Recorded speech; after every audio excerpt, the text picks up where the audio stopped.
언뜻 보면 오늘 본문은 해석할 것도 없이 아주 쉬운 본문으로 보여집니다. 착한 사람이 되라, 남을 도와줘라, 그렇게 느껴지는데요. 오늘 본문은 절대 그런 관점에서 보는 본문이 아닙니다. 대단히 엄중합니다. 그리고 믿음의 문제요, 구원의 문제로 야고보 사도가 아주 긴장감을 가지고 우리에게 전달을 합니다. 착한 사람이 되라 따위가 아니라 내가 가진 믿음이 정말 믿음인지 가짜 믿음인지, 내가 받은 구원이 진짜 구원인지 가짜 구원인지를 말하는 엄중한 말씀입니다. 우리 다시 한번 우리의 마음을 엄중한 잣대를 들고 14절부터 17절까지 통으로 한번 읽어보도록 하겠습니다. 시작. 내 형제들아, 만일 사람이 믿음이 논하고 행함이 없으면 무슨 유익이 있으리요? 그 믿음이 능히 자기를 구원하겠느냐? 만일 형제나 자매가 헐벗고 일용할 양식이 없는데 너희 중에 누구든지 그에게 이르되 평안히 가라, 덥게 가라, 배부르게 하라 하며 그 몸에 쓸 것을 주지 아니하면 무슨 유익이 있으리요? 이와 같이 행함이 없는 믿음은 그 자체가 죽은 것이라. 여러분, 이런 본문을 들고 간증을 하는 것을 들어본 적 있습니까? 우리가 지금까지 들었던 간증은 내가 믿음으로 말미암아 구원을 얻었다, 내가 예수를 만났다, 그리고 나는 평안해졌다, 그리고 나는 천국에 소망과 확신을 가졌다. 이것이 우리가 들었던 간증의 내용들입니다. 저는 지금까지 수많은 간증을 들어봤으나 오늘 본문처럼 내가 가난한 자들에게 먹을 것을 주지 못해서 내 믿음이 가짜인 것을 알았습니다. 헐벗은 자에게 옷을 주지 못해서 내가 산 믿음이 아니라 죽은 믿음인 것을 알았습니다. 그래서 나는 지옥 갈 수밖에 없고 구원을 받지 못한다는 것을 알게 됐습니다. 이런 간증을 우리는 들어보지 못했습니다. 왜 우리는 이런 간증을 듣지 못하고 믿음으로 말미암아 구원을 얻었고 당신이 예수를 믿고 마음이 평안해졌고 그 평안한 마음이 천국에 소망을 가졌습니다 따위의 간증으로 우리는 일관되게 흘러갈까요? 아마도 그것은 성경의 영향이 아니라 종교개혁자들의 영향이라고 저는 해석합니다.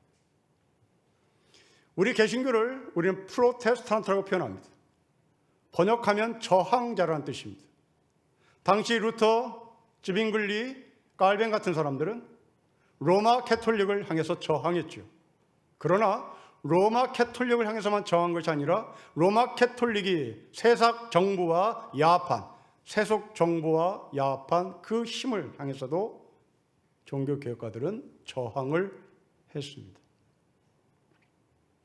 우리는 그것을 종교개혁이라고 얘기하는데 우리는 이 시점에서 단어를 다시 한번 개념 정리를 해야 되겠습니다. 마틴 루터나 쯔빙글리나 깔뱅 같은 사람들이 일으킨 종교개혁을 왜 학문적 수로를 종교혁명이라 말하지 않고 종교개혁이라고 말했을까요? 왜 리볼루션이라는 단어를 쓰지 않고 왜 리폼이라는 단어를 썼을까요? 혁명은 과거와의 단절을 말합니다. 그러나 개혁은 과거를 계승 발전하는 겁니다. 종교혁명이라고 하지 않고 종교개혁이라고 학술적 명을 한 이유는 로마 캐톨릭을 부정하는 것도 아니고 로마 캐톨릭을 전복하는 것도 아니고 로마 캐톨릭을 계승 발전한다는 차원에서 개혁입니다. 물론 그 로마 캐톨릭은 원시 초대 기독교를 계승 발전해온 교회입니다. 개혁과 혁명의 차이는 그렇습니다. 다시 말하면 루터는 종교개혁을 일으킨 사람입니다. 종교혁명을 일으킨 사람이 아니라 종교개혁을 일으킨 사람입니다. 종교개혁을 일으킨 이 루터는 자기의 개혁이 완성이 이루어진 것이 아니고 완벽하다는 것이 아니고 완전하지 않다는 것을 전제합니다. 비록 루터는 믿음으로 말미암아 구원을 얻었다는 이 종교개혁의 기치를 들고 로마 캐톨릭에서 저항을 했으나 그 루터의 종교개혁은 마침표를 찍을 수 없는 다시 계승 발전에 우리의 우리들이 더 나은 방향으로 확장하고 더 깊어져야 된다는 의미를 갖고 있습니다. 자, 이제 우리는 믿음으로 말미암아 구원을 얻는다는 두 번째 표현을 개념 정리를 해야 되겠습니다. 저는 여러분들에게 도전합니다. 믿음으로 말미암아 구원한다는 이 구호를 루터의 구호로 믿는 것인지 아니면 성경의 구호로 믿는 것인지를 묻습니다. 마틴 루터는 믿음으로 말미암아 구원을 얻는다는 것으로 끝이 났습니다. 물론 그 루터는 로마서의 말씀을 빌린 거죠. 그러나 과연 로마서는, 다시 말하면 복음을 정확하게 정리했던 바울은 복음은 믿음으로 말미암아 구원을 얻는다는 소식으로 끝나는가? 절대 그렇지 않습니다. 다시 여러분들에게 도전하는 것은 믿음으로 말미암아 구원을 얻는다는 이 구원의 소식이 루터의 것인지 성경의 것인지를 묻고 싶은 겁니다. 루터는 교리로, 구호로 끝쳤습니다. 그러나 사도 바울은 믿음으로 말미암아 구원을 얻는다는 것으로 끝나지 않습니다. 사도 바울은 그 이후에 우리를 향해서 외칩니다. 너의 몸을 거룩한 산제물로 드려야 한다. 이것이 너희가 드릴 영적 예배라고 로마서에 말씀합니다. 로마서는 총 16장 가운데 11장까지 믿음으로 말미암아 구원을 얻는 것이 무엇인지를 자세하게 아브라함을 예를 들고 수많은 믿음의 선배들을 예를 들어가며 자세하게 설명합니다. 그리고 이어서 하는 말이 그러니까 너희의 몸을 거룩한 산제물로 드려야 된다. 이것이 너희가 드릴 영적 예배라고 말합니다. 루터와 다릅니다. 루터는 믿음으로 말미암아 구원을 받는다로 끝이 났습니다. 아마도 이것은 종교개혁의 이념이었을 것 같습니다. 종교개혁의 이념이 되었던 이 루터의 이념은 믿음이 없는 자를 악으로 규정하고 그 믿음이 없는 자들을 악으로 규정한 루터는 수많은 사람을 죽였습니다. 특별히 농민들을 무자비하게 죽였습니다.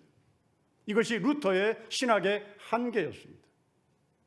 그는 자기의 몸을 거룩한 산제물을 드리는 거룩한 영적 예배까지는 연결되지 못했고 자신이 로마서를 통해서 얻은 그 하나님의 귀한 복음을 자기의 교리, 자기의 이념, 자기의 생각으로 세상을 선을 긋고 힘없는 농민들, 그들을 짓밟았습니다. 진짜 복음은 믿음으로 말미암아 구원을 얻는다가 아닙니다. 진짜 복음은 믿음으로 말미암아 구원을 얻은 너희들아 너희의 몸을 거룩한 산제물로 드리는 것입니다. 이것이 영적 예배입니다. 아마도 여러분들은 킹제임스 버전이나 아니면 옛날 버전이나 아니면 성경 원문에 정확히 가까이 번역했다는 성경을 들고 있는 사람이 있을지 모르겠습니다. 그들이 갖고 있는 성경에 보면 로마서 12장에 영적 예배라는 단어를 쓰고 있지 않는 걸 봅니다. 성경 원문에도 영적 예배 없습니다. 성경 원문에, 다시 말하면 킹제임스 버전이 성경 원문에 가장 가까이 번역한 번역인데 그 킹제임스 버전에는 영적 예배라는 단어를 쓰지 않고 합리적인 예배라고 썼습니다. 그게 원문에 가깝습니다. 그런데 우리가 들고 있는 성경은 합리적인 예배가 아니라 영적인 예배라고 번역합니다. 저는 이 영적인 예배라고 번역한 것을 너무너무 좋아합니다. 이렇게 번역한 이 사람은 하나님이 사람이 되었다는 성육신의 신앙을 정확하게 꿰뚫고 있는 사람이라고 저는 보여지기 때문입니다.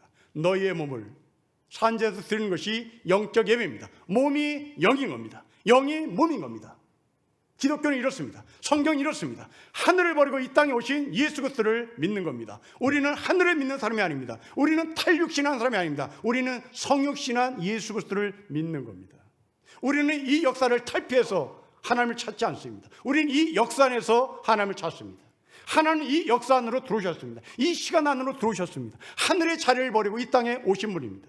하나님께서 하늘로 오라고 우리에게 말하지 않습니다. 하나님께서 우리에게 역사를 탈피해서 오라고 말하지 않습니다. 하나님은 우리에게 우리의 육신을 탈피해서 탈육해서 하나님 앞으로 오라고 말하지 않습니다. 하나님은 성육시신 하나님이십니다. 이 역사 속에 오셨습니다. 바로 그것이 거룩한 산제물로 드리는 영적인 예배입니다. 바울의 진복음입니다. 그런데 안타깝게도 루터는 그 바울이 외친 복음의 한쪽을 자기의 이념으로 딴 것이요 믿음으로 말미암아 구원을 얻는다입니다. 여러분, 복음은 화이트 칼라, 블루 칼라를 분리하지 않습니다. 복음은 성과 속을 분리하지 않습니다. 복음은 많이 배운 자나 적게 배운 자를 분리하지 않습니다. 복음은 남자와 여자를 분리하지 않습니다. 예수님도 그랬습니다. 하나님도 그랬습니다. 야고보도 그 점을 지적합니다. 비하인드 스토리이긴 하지만 훗날 루터는 자기의 종교개혁에 기치를 걸었던 믿음으로 말미암아 구원을 얻는다는 이 명제를 후회했다고 하죠. 내가 잘못했다고. 왜? 그들은 믿음으로 말미암아 구원을 얻는다는 것 이상으로 자신의 삶을 확장시키는데 관심이 없었기 때문입니다. 아마도 사도 바울은 거기까지 계산을 못했던 것 같습니다. 그리고 반쪽 신앙, 그것으로 자기의 신앙은 완성된 것처럼 착각하며 살았던 당시의 사람들을 향해서 루터는 굉장히 후회를 했다고 하죠. 오늘 본문은 대단히 엄중합니다. 구원의 문제입니다. 남을 도와주느냐 안 도와주느냐, 착한 사람이 되느냐 착한 사람이 되지 않느냐, 이기적인 사람이냐 이타적인 사람이냐, 이것을 뛰어넘어서 믿음이 있느냐 없느냐, 사느냐 죽느냐, 구원을 받느냐 구원을 받지 못하느냐에 아주 엄중한 말씀입니다.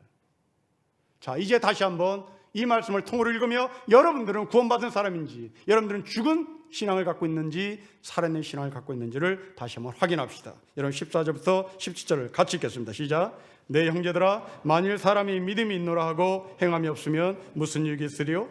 그 믿음이 능히 자기를 구원하겠느냐? 만일 형제나 자매가 헐벗고 일용할 양식이 없는데 너희 중에 누구든지 그에게 이르되 평안히 가라, 덥게 가라, 배부르게 하라며 그 몸에 쓸 것을 주지 않으면 무슨 유익이 있으리요? 이와 같이 행함이 없는 믿음은 그 자체가 죽은 것입니다. 여러분에게 다시 도전합니다. 여러분 착한 사람입니까? 구원받은 사람입니까? 여러분 이기적인 사람입니까? 지옥 갈 사람입니까? 여러분 이타적인 사람입니까? 아니면 천국 갈 사람입니까? 오늘 본문을 나이브하게 보지 마십시오. 착하게 사는 금원 정도로 보시면 안 됩니다. 구원의 문제입니다. 심판의 문제입니다. 사느냐 죽느냐의 문제입니다. 예수님도 동일하게 말씀하셨습니다. 마태복음 10장 5절부터 8절에 예수님께서 12 제자들을 세상으로 파송하시는 말씀이 있습니다. 파송하실 때 예수님의 말씀은 아주 단순했습니다. 첫째, 너희는 가서 하나님 나라가 가까이 왔다고 선포해라 하는 겁니다. 여러분 거룩한 성의 영역을 선포하라는 거죠. 하나님 나라가 가까이 왔다는 것을 선포해라, 성의 영역을 선포해라 라고 말씀하시며, 하나님은, 예수님은 숨도 쉬지 않고 바로 이어서 하신 말씀입니다. 아픈 사람 고쳐줘라, 죽은 사람 살려줘라, 나병 환자 낫게 해라, 귀신은 쫓아내랍니다. 성과 속을 연결시킵니다. 성육신의 신앙을 예수님께서 제자들에게 확인하는 겁니다. 설교로 끝나지 말아라, 아픈 자 고쳐줘라. 설교로 끝나지 말아라, 귀신 쫓아내야 되는 겁니다. 여러분 이것은 이미 하나님께서 천지를 창조하시면서 아담과 하와에게 말했습니다. 바로 그 말씀은 땅을 정복하라, 충만해라, 번성해라입니다. 여러분 이 이야기를 들었던, 이 하나님의 말씀을 들었던 당시 아담과 하와는 어떤 위치에 있었습니까? 아직 죄를 짓기 전의 사람이었습니다. 아직 죄를 짓기 전에 아담과 하와에게 하나님이 말씀하십니다. 충만해라, 번성해라. 여러분 그렇다면 이것은 무슨 말일까요? 아직 생명을 잃어버리기 전인 겁니다. 죄로 말미암아 생명이 없어지기 전인 겁니다. 생명이 없어지기 전에 생명이 있는 아담아, 생명이 있는 하와야, 너희는 생명을 번성시켜라, 너희는 생명을 충만케 하라, 너희는 생명으로 이 세상을 정복하라입니다. 예수님은 이 말씀을 사도행전 1장 8절에 자신의 언어로 각색합니다. 우리가 잘 알고 있는 예루살렘과 온 유대와 사마리아와 땅끝까지 증인되는 겁니다. 그런데 이 앞에 전제 조건이 붙습니다. 성령이 너에게 임하면입니다. 여러분에게서 성령은 곧 생명입니다. 너희가 세상을 정복하는데 총칼로 정복해서는 안 된다. 너희가 세상을 정복하는데 이념으로 정복해서는 안 된다. 너희가 세상을 정복하는데 들고 있어야 할 것은 바로 생명인 영이신 성령이시다.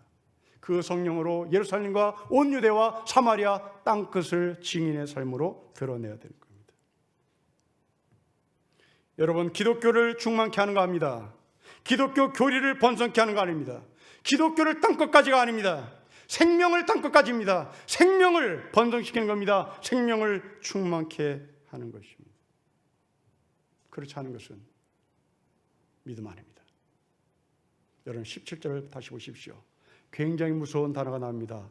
죽은 믿음입니다. 여러분, 이 죽은 믿음이란 뭘까요? 믿음으로 말미암아 구원을 얻는다는 것으로 마침표를 찍는 사람들. 다시 말하면 교리가 이념이 된 기독교, 그것을 말합니다. 이런 기독교는 생명을 담아낼 수 없습니다. 이런 기독교가 행하는 선교는 다른 민족을 종교로 정복하기 위하며 다른 민족을 종교로 정복해서 기독교 제국 국가를 만들고 싶을 뿐입니다. 그들은 하나님의 영광을 위하여 사람을 죽이는 데 서슴지 않습니다. 이것이 이념화된 교리입니다. 이념화된 믿음으로 말미암아 살리라는 하나님의 복음의 변질입니다. 미국의 묵시루라는 책이 있습니다. 종말의 관점에서 미국을 연구한 책입니다. 저자는 미국에서 총은 신학적인 역사를 가지고 출발했다라고 서두에서 말합니다. 소 제목이 총의 신학사입니다. 당시 청교도들은 미국에 들어올 때 근본주의적 신앙을 들고 들어온 사람입니다. 이 근본적 신앙을 들고 들어온 당시 청교도들은 메이플라워를 타고 미국 동부에 도착하죠. 그때 그 메이플라워 안에는 엄청난 총을 들고 들어왔습니다. 그 총의 용도는 본토인들을 향해서 자기의 자유권 방위를 하겠다고 하는 의미로 그 총을 들고 들어온 겁니다. 충분히 이해할 수 있습니다.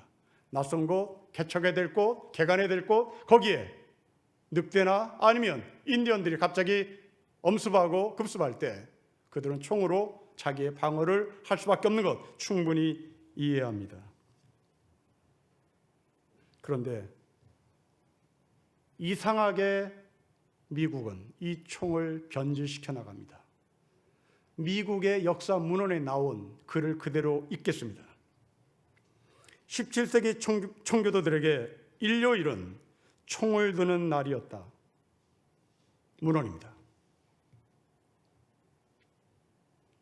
당시에 예배에 오는 사람들은 주일날 성경과 총을 들고 교회에 와야 했습니다. 늑대와 원주민들을 향한 공격에 방어를 하겠다는 목적입니다. 교회는 마당에 망루를 만들었고 그 망루 위에 보초가 올라갔고 그 보초는 총을 겨누면서 교회를 향해서 공격해오는 인디안들을 겨냥했습니다. 물론 당시의 백인들은 인디언들과 마찰이 있었겠죠. 그래서 총을 들 수밖에 없었다는 것을 우리는 10분 이해하고 또 이해할 수 있습니다. 그런데 시간이 가면서 백인은 원주민들을 절대 악으로 규정합니다. 그리고 그 절대 악인 원주민들을 없애기 위해서 총을 사용하는데 전혀 갈등하지 말라고 목사는 강대상에서 설교를 했습니다. 그 설교를 듣고 사람을 죽이는데 백인들은 양심의 가책을 느끼지 않았던 거죠. 소위 신의 이름으로 허락을 받은 겁니다. 여러분, 만약 이 원리가 여러분에게 진리로 작동된다면, 만약 이 원리가 우리가 합리적인 결정이라고 받아들인다면 우리는 절대 사이비들을 욕해서는 안 됩니다. 사이비들도 이 원리를 그대로 갖고 있기 때문입니다. 1978년 미국에 있었던 인민사원 사건을 겪어보십시오. 1978년에 짐 존스라는 사람이 인민사원 사건을 일으켜 세상을 떠들썩게 했습니다. 그때 죽은 사람이 900명입니다. 총에 맞아 죽었습니다. 그 총은 짐 존스의 총입니다. 짐 존스가 인민사원에 들어온 자기의 공동체의 900명의 사람을 총으로 쏴 죽인 이유는 단순했습니다. 이 세상은 악한 곳이다. 이 악한 곳을 우리는 정복해야 되는데 정복할 힘이 없다. 그러니 정복할 힘이 없는 우리는 우리가 스스로 죽어서 천국 가자. 이 원리였습니다. 여기에 동의하자 짐 존스는 다 죽였습니다.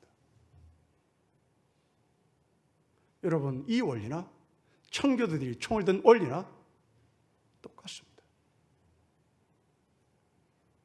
청교도들은 내가 이 땅에 있는 악을 내가 갖고 있는 총으로 정복할 수 있다는 원리였고, 짐 존스는 우리가 갖고 있는 이 힘이 너무나 약해서 거대한 악을 이길 수 없으니 우리가 이 악을 이길 수 없는 아픔을 들고 우리가 차례 천국 가자.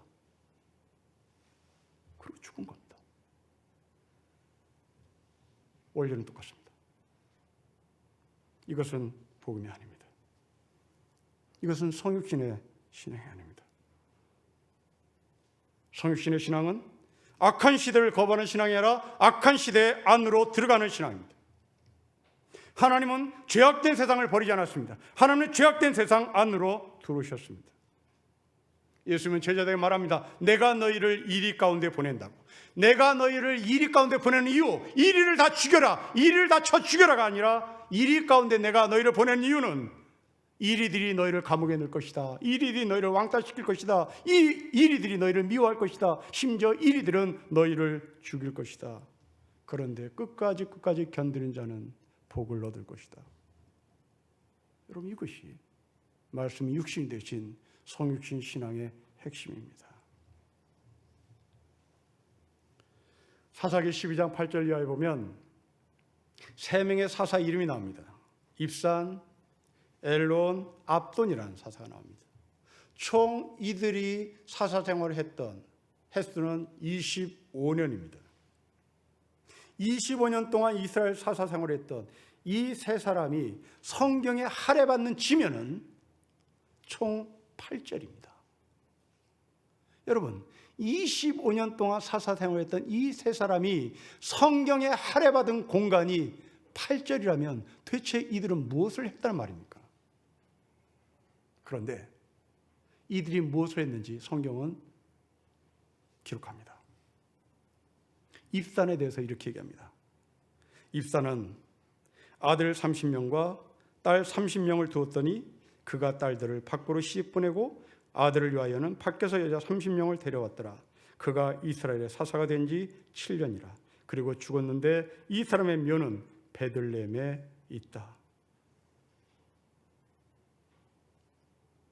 입산, 엘론, 압돈이 다 이렇게 기록됩니다. 25년 동안 3명의 사람이 이스라엘 지도자로, 그런데 이들은 아들 30명, 딸 30명을 십장가 보내고 자기도 편안하게 베들레헴에서 안장돼 죽었다는 얘기입니다. 여러분, 이런 아버지 어머니를 만났다면, 여러분의 아버지 어머니 이런 사람이라면 그의 아버지 어머니는 최고입니다. 최고입니다. 여러분, 사사시대라는 것은 이스라엘의 혼란기입니다. 혼란기인데 자기 아들 30명을 한 명도 죽이지 않았습니다. 혼란기인데 자기 딸을 한 명도 노예로 끌려가지 않겠습니다. 얼마나 힘이 강하면. 이것은 최고의 아버지입니다. 최고의 어머니입니다. 여러분, 사사시대 그 혼란기에 이 사사들의 아들은 군대에 징집됐어야 되는 겁니다. 군대에 징집돼서 누군가 죽었어야 되는 겁니다. 한 명도 안 죽었습니다. 한 명도 안 죽었다는 것은 군대를 안 갔다는 말입니다. 군대를 안 갔다는 것은 군대를 안 보냈다는 얘기입니다. 국무총리의 자격으로, 장관의 자격으로 백을 써서 군대를 안 보냈다는 얘기입니다. 여러분, 이런 아버지 어머니를 둔 사람은 행복이죠. 이런 아버지 어머니를 둔 사람은 신의 아들이신 거죠. 우리나라의 개념입니다. 이 가운데 이 모양 저 모양으로 군대를 빠진 놈, 그 놈입니다.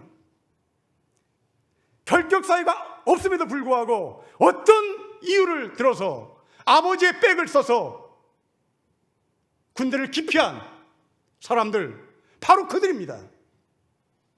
이들이 안보를 외칩니다. 총을 쏠지도 모르는 인간들이 안보를 외칩니다. 아마 분명히 이 사사의 아들들도 그 짓거리 했을 겁니다. 총도 쓰지 못하며 칼도 쓰지 못하는 인간들이 안보 외쳤겠지요. 여러분, 성경은 이들을 고발합니다. 이 가운데 백을 써서 군대를 다녀오지 않는 형제 여러분, 여러분들은 엄청난 죄를 진 사람입니다. 엄청난 죄를 진 겁니다. 잔머리 굴린 겁니다. 그 잔머리를 뛰어넘어 악입니다. 그건 죄입니다. 성육신의 신앙에서 위배되는 겁니다. 군대를 가야 되는 겁니다. 총을 들여야 되는 겁니다. 이 세 명의 사사는 안 했습니다. 성경은 이 25년의 사사를 지냈던 세 명의 사람을 그렇게 고발합니다. 아들 30명, 딸 30명, 집장가 잘 보냈다.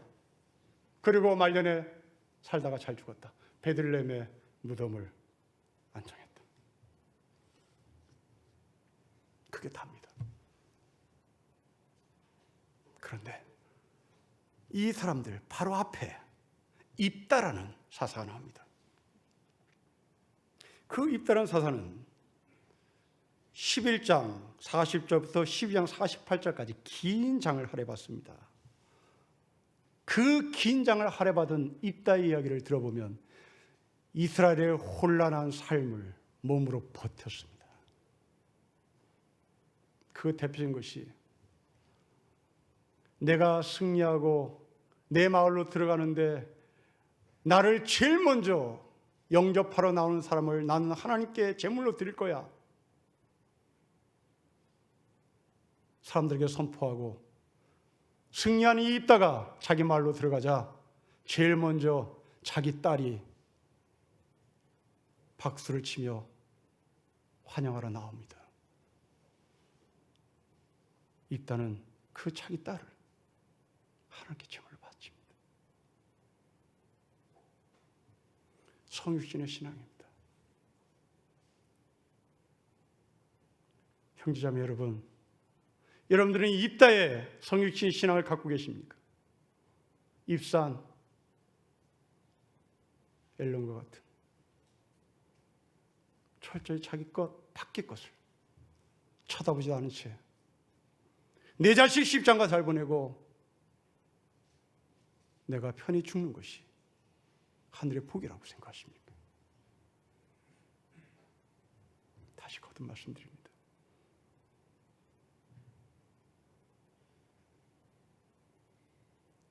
입산처럼 살지 맙시다. 엘론처럼 살지 맙시다. 그리고 그들이 사살하고 자랑할 수 없습니다. 성경은 이런 사람을 가리켜 예수님은 염소라고 말하죠. 헐벗고 굶주린 자에게 먹을 것을 주지 않는 사람들, 그들은 염소입니다. 여러분, 이 나라가 이렇게 국토가 단절되고 허리가 아프고 허리 디스크를 앓고 있는 이 한민족, 이 가운데 명분 없이 군대를 안 간 사람은 바로 염소들입니다. 그들은 가짜입니다. 목사가 있습니다. 이 나라에 장관이 있습니다. 이 나라의 장군의 아들들도 안 보냅니다. 그리고 그들은 장로일지 모르겠습니다. 그들은 다 가짜입니다. 염소입니다. 우리는 양입니다. 예수님이 양이기에 우리도 그 뒤를 따르는 양인 겁니다. 제가 한국의 성도들에게 필요한 것은 유창한 설교보다, 정통 신학보다, 뜨거운 체험보다 정직한 삶이 요구됩니다. 여러분들은 알고 계신지 모르겠으나 장기려 박사라는 존경받는 의사분이 계십니다. 이분이 세상을 떠났을 때 이 사회는 작은 예수가 죽었다고 칭송했습니다. 장기려 선생님을 이렇게 많은 사람들이 존경한 이유는 자신의 지식을 보여주기 전에 예수를 닮은 착한 삶을 우리에게 보여줬기 때문입니다. 장기려 박사에 대한 하나의 에피소드가 있습니다. 1987년에 이분이 해외여행을 가기 위해서 당시에는 안보 교육을 받아야 했습니다. 그 안보 교육을 받기 위하여 어느 장소에 갔을 때 안기부 직원이 찾아와서 잠깐 자기 좀 보자고, 그리고 이 장기려 박사를 골방으로 끌고 갔습니다. 당시에 안기부 직원이 골방으로 끌고 갔다는 게 굉장히 심각한 문제가 생긴 겁니다. 골방으로 들어간 장기려 박사에게 안기부 직원이 서류안을 던졌습니다. 그 서류를 보니 북한의 정보 요원들이 납치의 대상에 장기려 박사를 올려놓은 소위 블랙리스트를 보여준 겁니다. 장기려 박사는 그 안기부 직원에게 왜 내가 이 블랙리스트에 올라가 있는지, 왜 북한의 정보 요원들이 나를 납치하려고 하는지에 대한 이유를 물었습니다. 안기부 직원이 한 말입니다. 지금 김일성이가 목 뒤에 혹이 있어서 수술을 해야 하는데, 수술하기 위해서 마취를 해야 하는데, 이럴 때 내 옆에 장기려가 있었으면 나는 기꺼이 마취를 하고 장기려에게 수술을 맡길 수 있었을 텐데, 그런 말 했답니다. 여러분, 김일성은 주체 사상을 만든 사람입니다. 거의 완벽하다고 자랑하는 이념입니다. 거의 완벽하다고 말하는 그 이념을 무장한 김일성의 주변의 사람들을 김일성은 신뢰하지 못했던 겁니다.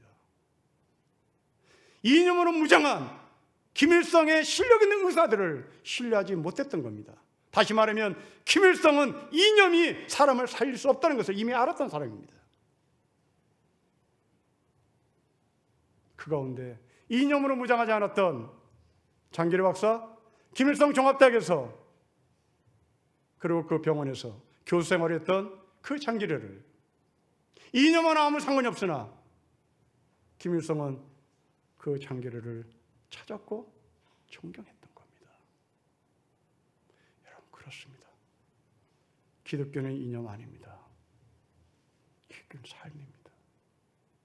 기독교라는 이념은 우리를 살려낼 힘이 없습니다. 여러분이 갖고 있는 교리는 여러분을 살려낼 능력 없습니다.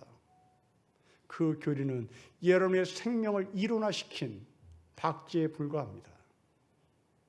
차라리 그 이론보다 이론을 모르는 생명이 낫습니다.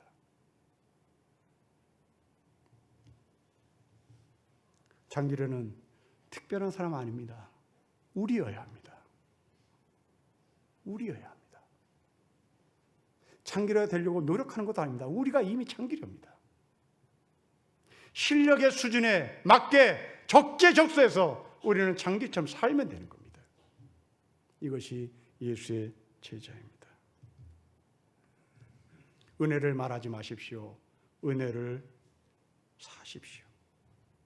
성육신한 예수를 자랑하지 마십시오. 성육신한 예수의 뒤를 우리도 사십시오. 기독교를 자랑하지 마십시오. 복음을 사십시오. 믿음을 자랑하지 마십시오. 믿음의 삶이 아니라 생활의 믿음이 되셔야 합니다. 여러분에게 십자가는 죽은 십자가입니까? 여러분에게 십자가는 살아있는 십자가입니까?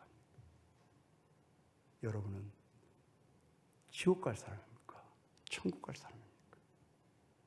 여러분이 천국 가는 근거는 무엇입니까? 믿음입니까? 아니면 그 믿음에 뒤따르는 후속 조치가 여러분을 천국 가는 증명으로 확인되는 징표입니까? 믿음을 뛰어넘으십시오. 종교개혁의 구호를 버리십시오. 바울의 복음, 예수의 복음, 그리고 천지를 창조하신 생명의 복음을 따르셔야 되는 겁니다. 기대합니다. 여러분의 간증 가운데 종교개혁의 간증이 아니라 성경의 간증,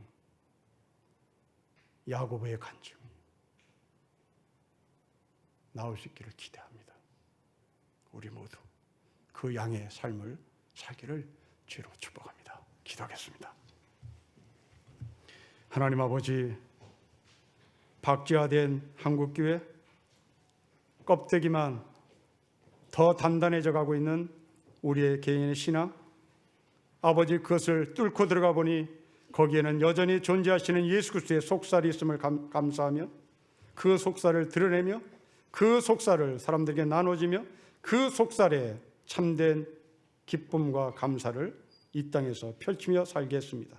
아버지, 내 속에 있는 속살이신 예수 그리스도가 드러나게 하시고 그 예수 그리스도를 갖고 싶은 사람들에게 나누게 하시고 또 우리가 이 땅에서 참된 양의 삶을 사는데 부족함이 없도록 성령님 날마다 생명을 부어주시고 생명을 충만케 하옵소서. 주 예수 그리스도의 이름으로 기도합니다. 아멘.